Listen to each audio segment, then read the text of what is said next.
Hello everyone. In the world of music, there is a mysterious power, one that can move hearts, ignite dreams, and stir emotions we never knew we had. Yet behind some of the sweetest melodies and most intoxicating lyrics lies something far more sinister. At times, beautiful songs have served as a cover for criminal acts. In other moments, harsh and aggressive sounds have eerily foreshadowed real-life horrors. What many people don't realize is that some music legends didn't just sing about darkness, they lived it. Their crimes became reality, unfolding just as chillingly as the songs that made them famous. These tracks are more than entertainment. They are curses, mirrors reflecting the twisted personalities and dangerous lifestyles of their creators. And the stories you're about to hear will expose the hidden dark sides of 11 Black R&B legends, where the music didn't just tell a story, it became one. A song that would one day feel less like music and more like a warning. In the 1960s, Wright stood among the most powerful voices in soul and R&B, shaking the music world with raw emotion and undeniable truth. With classics like 8 Men for Women, he wasn't just another hitmaker, he was the sound of an era. His voice carried pain, passion, and longing, and millions of fans felt every word. In January 1968, 8 Men for Women exploded onto the R&B charts, becoming an instant phenomenon and a defining record of its time. No one could have imagined that within weeks, its lyrics would echo real life in the most chilling way imaginable. On March 14, 1968, while the song still ruled the airwaves, Wright walked into a bar in Mobile, Alabama, a place that would forever alter his destiny. Drunk and emotionally charged, he became embroiled in a heated argument with a man named Willie J. Scott over a woman. Tempers flared, reason vanished, and in a split second of uncontrollable rage, Wright pulled a knife from his pocket and drove it into Scott's body. The room froze. The victim collapsed on the spot. It happened too fast for anyone to stop it. When the case went to trial, an eerie coincidence stunned everyone. The jury was made up of exactly 8 men and 4 women, the very words Wright had sung in his hit song. Lyrics once meant as art had transformed into a grim mirror of reality. The courtroom fell silent under the weight of that irony. Wright was convicted of manslaughter and sentenced to 18 months in prison. It wasn't a long sentence, but it was long enough to shatter his career and stain his legacy. The hits, the fame, the applause, none of it could save him now. He once had everything: success, love, admiration. In the end, a single moment of anger destroyed it all. Chuck Berry, the undisputed pioneer of rock and roll, was a man of endless motion, both on record and in real life. With timeless hits like Maybelline, No Particular Place to Go, and Promised Land, he wrote songs that captured freedom, youth, and the restless American spirit. His sharp guitar riffs and clever storytelling helped define an entire generation, turning Berry into a towering figure whose influence reshaped modern music forever. Yet disturbingly, many of the stories Berry sang about would later echo in his own life. In 1959, his world took a dark turn when he transported a teenage girl, Janice Escalante, across state lines in his Cadillac, allegedly forcing her into prostitution. The case dragged on until 1961, when Berry was arrested and convicted under the Mann Act for transporting a minor for immoral purposes. The irony was chilling. The long, aimless drive mirrored the carefree road trip he once celebrated in No Particular Place to Go. When authorities closed in, Berry attempted to flee, only for investigators to uncover a troubling pattern that suggested this was far from his first escape. In fact, Berry's run-ins with the law dated back much earlier. In 1944, at just 18 years old, he took part in an armed robbery in Kansas City. Alongside 2 friends, he held up 3 stores, then hijacked a car in a frantic attempt to outrun the police. That breathless chase, engines roaring and danger at every turn, later found an uncanny reflection in Maybelline. The escape failed. Berry was caught and sentenced to 3 years in reform school. 15 years later, history repeated itself. Another attempted escape from the law ended with Berry serving a 20-month prison sentence. Slowly, it became clear that his songs were more than clever fiction. They were fragments of his past, and, at times, eerie previews of his future. His music reflected his impulses, his defiance, and his hunger for movement with unsettling accuracy. Chuck Berry remains a rock and roll legend, but one forever shadowed by controversy. Today, when listeners hear Maybelline or No Particular Place to Go, they don't just hear playful tales of love and freedom. Beneath the catchy melodies lingers something darker, a reminder that some of rock's greatest stories were lived, escaped, and paid for in real life. Ike Turner. Ike Turner, the man who wrote Idolize You, turned love songs into a blueprint for abuse. He wasn't just a gifted musician behind classics like A Fool in Love and Idolize You. He was also one of the most troubling figures in music history. As the founder of the Ike and Tina Turner Revue, he helped propel Tina Turner to global fame. But behind the spotlight and success lurked a brutal reality of domination and violence. The songs Ike wrote, which sounded tender and devoted to the world, were never just music to him. They were rules he enforced inside his marriage.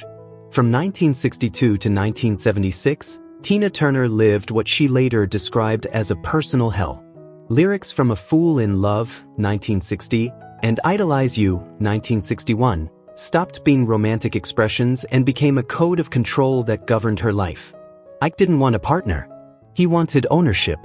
Tina was expected to belong to him completely, without independence, without a voice, and without escape.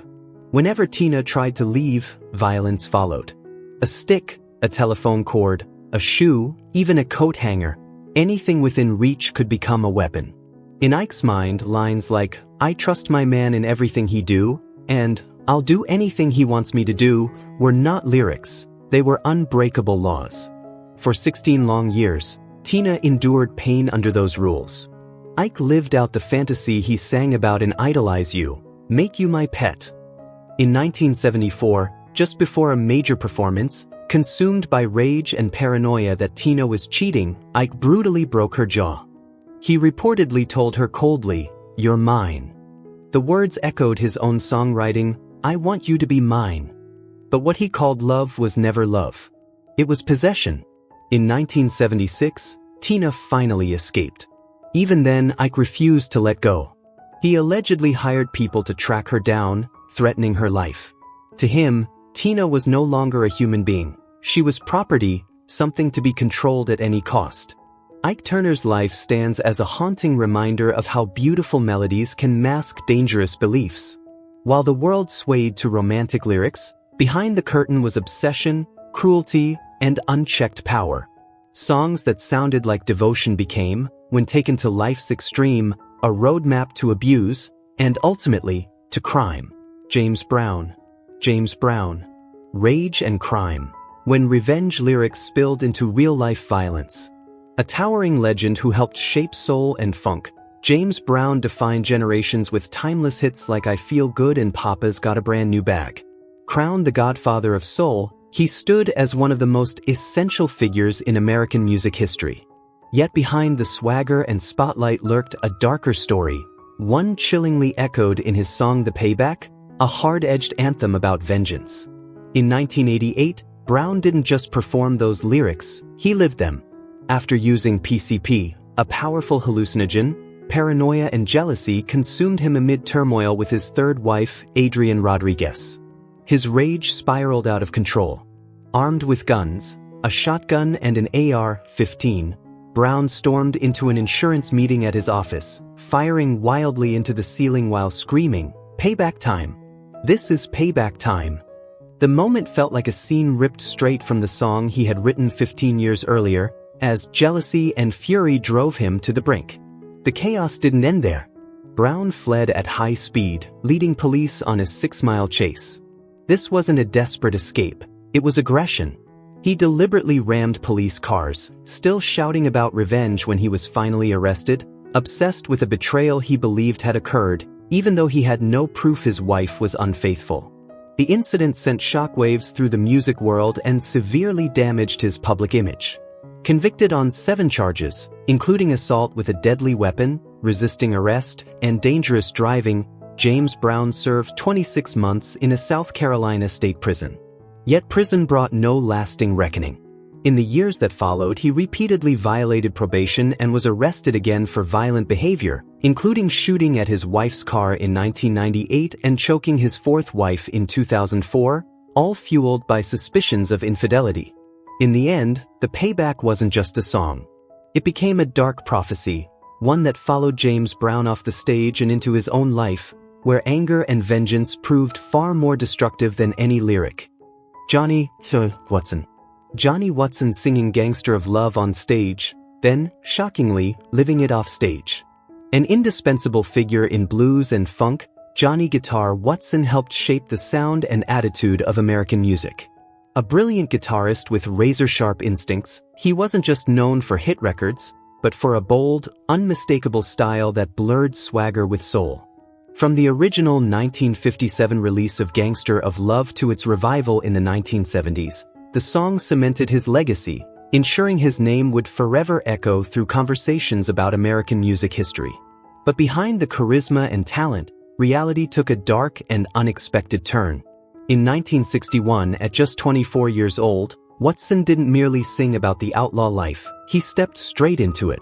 Alongside a friend, he armed himself with a .38 pistol and stormed into a pawn shop in Houston, Texas. Gun drawn, Watson threatened the owner, grabbed cash and several gold rings, then vanished, leaving panic in his wake.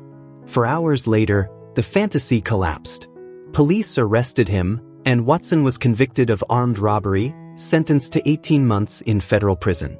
What stunned authorities most wasn't the crime, but Watson's attitude.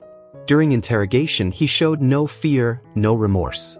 Instead, he laughed and shrugged it off, telling officers, "I was just doing like the song." Suddenly, the lyrics of Gangster of Love, once dismissed as playful bravado, felt uncomfortably real. The song's flashy tales of a fearless rogue had become a blueprint for its creator's own life. Though Watson eventually returned to music and rebuilt his career, the shadow never fully disappeared. For most artists, Gangster of Love was pure imagination. For Johnny Guitar Watson, it was a line he crossed, turning music into reality and a legendary persona into literal truth. Bobby Bland. Bobby Bland, a towering legend of blues and soul, celebrated for his deep, aching voice that seemed to bleed emotion with every note. Classics like Lead Me On and I Pity the Fool didn't just top charts. They carved his name into the foundation of American music. Throughout the 1960s and 1970s, Bland stood as one of the most influential voices of his era, a monument to heartbreak, love, and longing. But behind the polished legacy and velvet melodies lurked a life riddled with chaos, one marked by choices so violent even he couldn't have imagined the consequences. In 1976, at the height of his fame, Bobby Bland began an affair with a young dancer. When his second wife, Willie Mae, discovered the betrayal, she didn't just demand a divorce, she threatened legal action against both her husband and his mistress. Tensions exploded inside their Memphis home, igniting a furious confrontation that spiraled out of control. In a reckless, impulsive moment, claiming to defend his true love, Bland pulled a .38 pistol from his pocket and shot his wife in the thigh. Willie Mae was rushed to the emergency room, where doctors closed the wound with 40 stitches. She survived, but the bullet ended their marriage for good. When police arrived, Bland showed no remorse. Even under arrest, he coldly remarked, "She led me to this." The words echoed eerily close to his own lyrics in Lead Me On, a song about losing control after being misled by love. The irony was impossible to ignore. Once the man who sang of betrayal and emotional pain, Bobby Bland had become the betrayer, blaming his own violence on the very woman he had wronged. That night, blind love and ego eclipsed reason. And the cost was devastating. Bland was charged with assault with a deadly weapon and ultimately received a 3-year suspended sentence with probation. Legally, he escaped prison, but the damage to his family and reputation was permanent. The voice that once seduced millions with songs of love was now forever tied to a violent act of infidelity. For many fans, the legend remained, but the illusion was shattered, replaced by disappointment and the bitter realization that even the smoothest voices can hide the darkest truths. Joe Texas. The man behind the smooth grooves of 1970s soul once turned his own home into a living nightmare. Known for his slick delivery and vibrant storytelling, Joe Tex soared to the top of the R&B world with his 1972 smash hit I Gotcha, a song that cemented his image as a charismatic and talented artist. But while the record climbed the charts, Tex's personal life was unraveling in the darkest way imaginable. That same year, his third wife, Yolanda, demanded a divorce after enduring his relentless infidelity. What began as a heated argument inside their Houston home quickly spiraled out of control. Consumed by rage, Joe Tex allegedly grabbed Yolanda by the hair, slapped her repeatedly and screamed, "You promised you were mine forever. Don't even think about leaving." Words that echoed the possessive tone of his lyrics soon became terrifyingly real. In a fit of madness, he locked the doors and held Yolanda captive for 3 days, refusing to let her leave. Her life became a prison, no escape, no safety, only fear and abuse. After 3 days of confinement, Yolanda finally managed to escape and immediately contacted the police. Joe Tex was arrested and charged with assault and unlawful imprisonment, along with threats of murder. Yet the shock didn't stop there. In court, his defense attorney pointed to I Gotcha, arguing that Tex was psychologically consumed by his own lyrics and acting under emotional instability. But the bruises on Yolanda's body told a far more damning story, one of violence, control, and calculated cruelty that no song could excuse. In a cruel twist of fate, the anthem that once symbolized Joe Tex's dominance on the charts became a chilling reflection of how he tried to dominate the woman in his life. Even after betraying the marriage himself, he refused to let Yolanda walk away, using fear and force to assert control. In the end, Joe Tex fell from celebrated soul icon to convicted criminal, proving that behind the rhythm and charm lurked a darkness that music could no longer hide. Tyrone Davis. Tyrone Davis. From open cheating on stage to brutal reality off it, the life of Tyrone Davis mirrored the very songs that made him famous. A towering icon of soul music, he once made the world fall silent with classics like Can I Change My Mind? 1968, Turn Back the Hands of Time, 1970, and Cheating in the Next Room, 1979. With an emotion-soaked voice and chart-topping ballads about love, regret, and tangled affairs, Tyrone Davis became an essential figure in the American soul scene of the 1970s and 80s.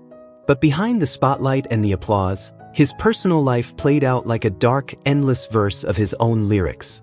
Cheating wasn't a mistake for Tyrone Davis, it was a routine.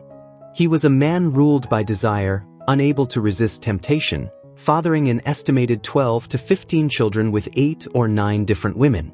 His life unraveled as a non-stop cycle of overlapping affairs, returning to ex-lovers only to abandon them again. Much like Can I Change My Mind, Tyrone was obsessed with his mistakes, always longing to go back, yet never truly changing. When confronted, remorse quickly turned into rage. Time and again, he answered his wife's pain with anger and violence. In 1976, while living with his wife and she discovered he was still secretly involved with a woman he had sworn he'd left behind a year earlier, Tyrone exploded. Though clearly at fault, he lost control once more. During the violent argument, he beat and so severely that her jaw was broken, simply because she refused to accept him returning to his old ways. Their home became a living nightmare. After each outburst, Tyrone would beg for forgiveness, pleading to start over. "I want to begin again," he would say. "Baby, can I change my mind?" Echoing the lyrics that had made him famous. But reality told a harsher truth. He never changed. The same mistakes replayed over and over, like a record stuck on the same broken groove. Still, and deeply dependent on him, forgave him repeatedly and remained by his side until the end. In 1978, scandal struck again. While having an affair with a married woman, Tyrone found himself living out cheating in the next room, for real, inside a Chicago motel. As he lay with her, the woman's husband burst in from the adjoining room. A gunshot rang out. Tyrone was hit in the leg. The wound was minor, but the damage to his reputation was permanent. After that, lawsuits piled up. From 1980 to 1985, Tyrone Davis appeared in court more than 20 times, sued for abandoning and neglecting his out-of-wedlock children. The songs that once defined his artistry now felt like confessions, portraits of a man trapped in a cycle of desire, denial, and destruction. In the end, Tyrone Davis never truly repented. He didn't escape the mistakes he sang about. He simply lived them, again and again. Wynonie Harris. Wynonie Harris. A life fueled by booze-soaked nights and reckless excess. As one of the earliest trailblazers of R&B and the emerging wave of rock and roll, Wynonie Harris wasn't just known for his explosive hits. He was infamous for a wild, libertine lifestyle that blurred the line between performance and reality. His 1948 anthem Good Rocking Tonight didn't just top charts. It helped carve the very road that rock and roll would later travel, paving the way for legends like Elvis Presley. But while the music made history, Harris's personal life spiraled into scandal. Many would later say the song itself felt like a curse. On the night of December 18, 1950, after finishing a performance, Harris drank heavily at a Chicago bar, losing himself in the haze of liquor and applause. Under the dim lights, he began flirting with a young woman named Evelyn Johnson, married, but that did nothing to slow his drunken bravado. Moments later, her husband, a truck driver, stormed in and chaos erupted. In the scuffle, Harris pulled out a knife, something he reportedly carried as casually as a fashion accessory, and stabbed the man's arm, leaving a deep wound that required 12 stitches. Good Rocking Tonight glorified non-stop partying, drinking, and chasing pleasure without consequence. Harris didn't just sing those lyrics, he lived them. When police arrived, he was still intoxicated, gripping a whiskey bottle, shouting and carrying on until dawn. Officers and witnesses were stunned. The incident quickly made headlines, even in music publications like Billboard, which bluntly noted that Harris's behavior mirrored the very song that made him famous. Charged with assault using a deadly weapon and drunken disorderly conduct, Harris narrowly escaped harsher punishment thanks to a skilled lawyer and his celebrity status. He was sentenced to 9 months but served only 4. After his release, he paid the victim $2,500 and was banned from performing in several Chicago clubs for 2 years. Though the incident briefly derailed his career, Harris returned to the stage and continued performing Good Rocking Tonight as if nothing had happened. The song remained a fun, infectious celebration of endless nights. Yet that same lifestyle ultimately dragged Wynonie Harris into irreversible turmoil. Like the song itself, his life never stopped rocking, until everything around him collapsed into chaos. Little Milton. Little Milton. When intense love turns into obsession. Born James Milton Campbell Jr., Little Milton was a towering figure in blues and R&B, blessed with a commanding voice and timeless hits like We're Going to Make It, 1965, and Grits Ain't Groceries, 1969. He wasn't just a musical influence for generations to come. He embodied the image of a soulful icon living fast, loving hard, and believing in absolute devotion. But on February 14, 1988, Valentine's Day, that belief collided with brutal reality. After returning home from a long tour, Milton walked into his bedroom and discovered his second wife, Patricia, in bed with another man. In a surge of jealous rage, reason vanished. Armed with a .357 Magnum pistol he habitually carried for protection on the road, Milton charged at the man. 3 shots exploded through the room. 1 bullet shattered the lover's thigh, while the other 2 tore into the wall and closet. When police arrived, the scene was eerily calm. Milton sat in a chair, gun in hand, calmly pointing toward his wife. Under his breath, he muttered words that felt less like an excuse and more like a twisted confession, lyrics he had sung thousands of times on stage. If I don't love you, baby, grits ain't groceries. Then came the chilling add-on, but I love you, so I had to shoot this guy. That statement made it into the police report and later into a Memphis Commercial Appeal headline, Little Milton proves grits ain't groceries with .357 Magnum. In that moment, the line between song and real-life violence disappeared. Grits Ain't Groceries was always about unconditional, all-consuming love. Without it, nothing else mattered. But that same craving for absolute devotion pushed Milton beyond control, turning passion into violence. Milton was arrested on the spot and charged with assault with a deadly weapon. He served 11 months in the Shelby County Jail between 1988 and 1989. His career stalled, but one thing never changed. He continued performing Grits Ain't Groceries for the rest of his life, sometimes punctuating it with a dark joke on stage. And if I catch you again, grits still ain't groceries. Stone. Sly Stone once set his girlfriend's house on fire and dismissed it as a family matter. Sly Stone was one of the architects of funk, a musical revolutionary whose sound reshaped popular music in the 1960s and 70s. With electric energy and fearless creativity, he turned bold ideas into timeless anthems that spoke to an entire generation. Songs like Thank You for Letting Me Be Myself Again, 1969, and Family Affair, 1971, didn't just dominate the charts, they changed how music sounded, felt, and spoke to society. But beneath the joy, color, and rhythm of those records was a life slowly unraveling. Behind the genius lived a man consumed by drugs, paranoia, and violence, turning his legacy into a chilling cautionary tale. By the late 1970s and into the early 1980s, Sly Stone, once worshipped by millions, had fallen deep into cocaine and crack addiction. In less than 3 years, he was arrested at least 11 times for drug possession and use.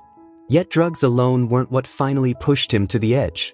The very idea that once inspired his greatest music, family, became the stage for irreversible destruction.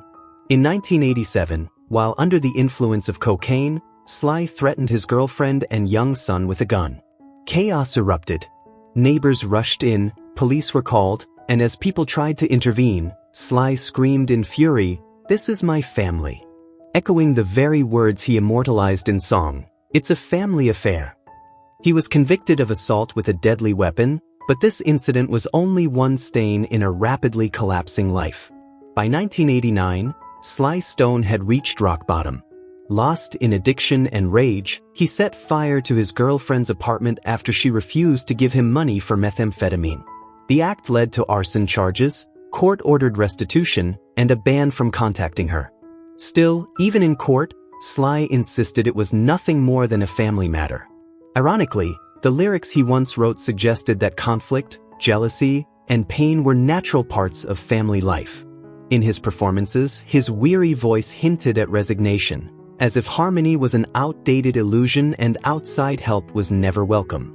That belief followed him everywhere. Whenever anyone tried to intervene, Sly repeated the same refrain, "This is family."